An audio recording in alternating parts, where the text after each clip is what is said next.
السلام علیکم۔ قربانی ایک روایت نہیں، یہ اللہ کی اطاعت اور محبت کا پیغام ہے۔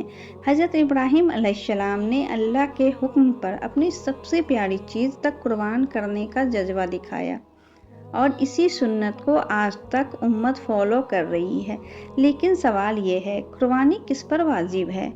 قربانی ان لوگوں پر واجب ہوتی ہے جو صاحب نصاب ہو، یعنی جن کے پاس بیسک ضرورت کے علاوہ اتنا مال ہو جو نصاب تک پہنچتا ہو۔ قربانی کا اصل مقصد صرف جانور کاٹنا نہیں، بلکہ اپنے اندر کی کنجوسی، غرور اور دنیا کی محبت کو قربان کرنا ہے۔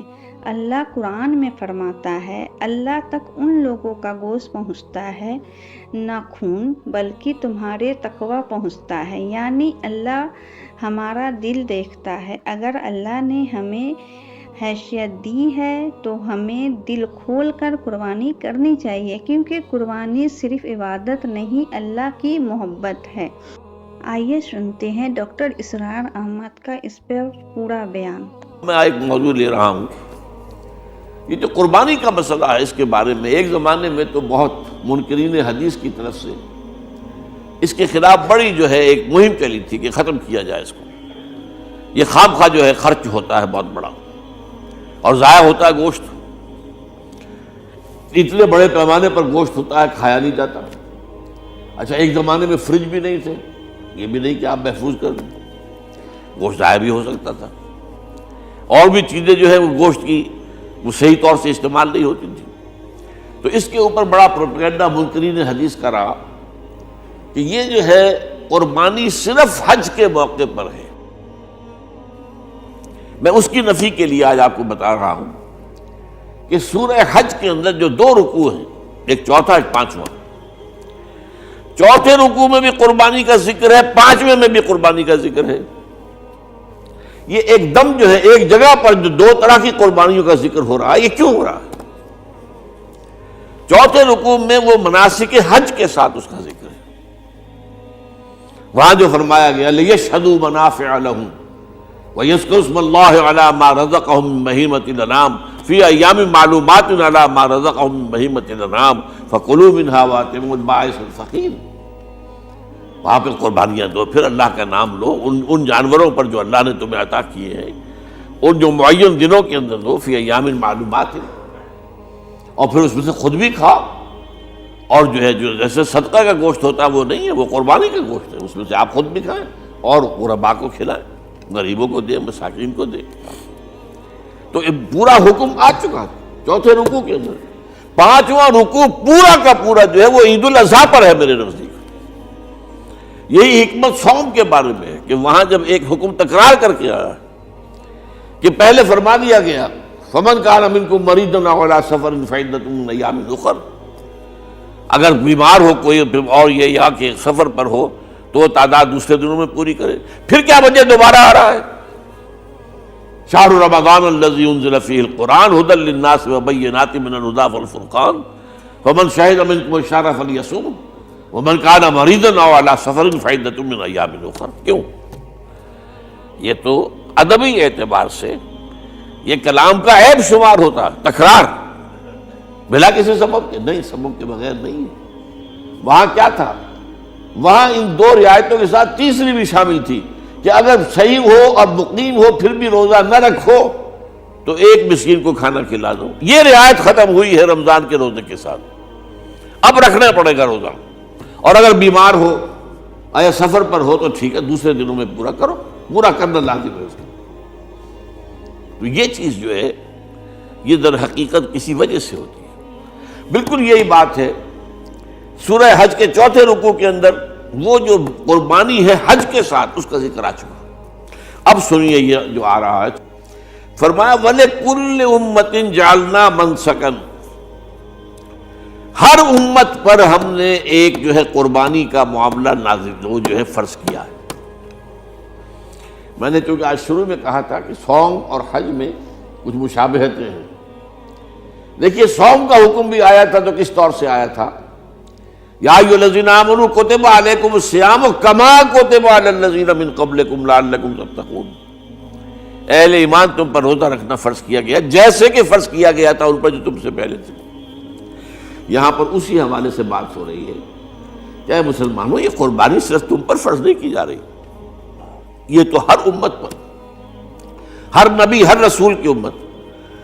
وَلِكُلِّ أُمَّةٍ جَعَلْنَا مَنسَكًا لِيَذْكُرُوا اسْمَ اللَّهِ عَلَيْهَا، تاکہ وہ نام لیں اللہ کا، عَلَىٰ مَا رَزَقَهُم مِّن بَهِيمَةِ الْأَنْعَامِ، جو کچھ اللہ تعالیٰ نے انہیں رزق دیا ہے۔ یہ چوپائے جو ہیں حیوانات قسم کے، ان پر اللہ کا نام لے کر چھری پھیری جائے، اللہ کے نام سے ان کو ذبح کیا جائے۔ فَإِلَٰهُكُمْ إِلَٰهٌ وَاحِدٌ فَلَهُ أَسْلِمُوا۔ تو یہ جان لو کہ اس قربانی کی اصل روح کیا ہے؟ وہ یہ ہے کہ اللہ تمہارا ایک الہ ہے، اسی کے سامنے تمہیں سر جھکانا ہے۔ یہ روح تقویٰ اگر نہیں ہوگی تو یہ قربانی بے معنی ہو جائے گی۔ نماز و روزہ و قربانی و حج یہ سب باقی ہیں، تو باقی نہیں ہے۔ جب اللہ تعالیٰ کے ساتھ تعلق نہیں ہے تو یہ ساری چیزیں ریچولز بن جائیں گی۔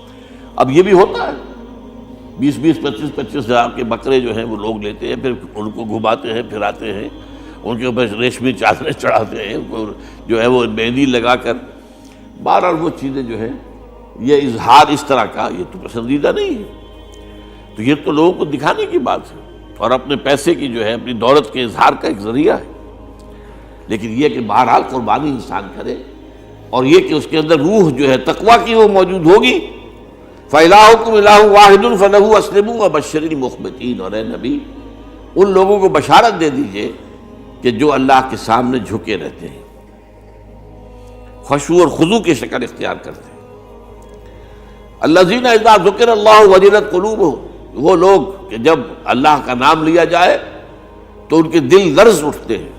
والصابرین علی ما اصابہم، اور صبر کرنے والے جبکہ اس چیزوں پر کہ جو اللہ کی طرف سے ان پر آ گئی، وہ مصیبتیں، کوئی تکالیف۔ والمقیم الصلاۃ، اور نماز کو قائم کرنے والے۔ ومما رزقناہم ينفقون، اور جو کچھ ہم نے انہیں دیا ہے اس میں سے خرچ کرنے والے۔ یہ ایک نظام ہے پورا کا پورا جو اس آیت میں بیان کر دیا گیا، اس کا ایک جز جو ہے وہ یہ بھی ہے وَلِكُلِّ أُمَّةٍ جَعَلْنَا مَنسَكًا۔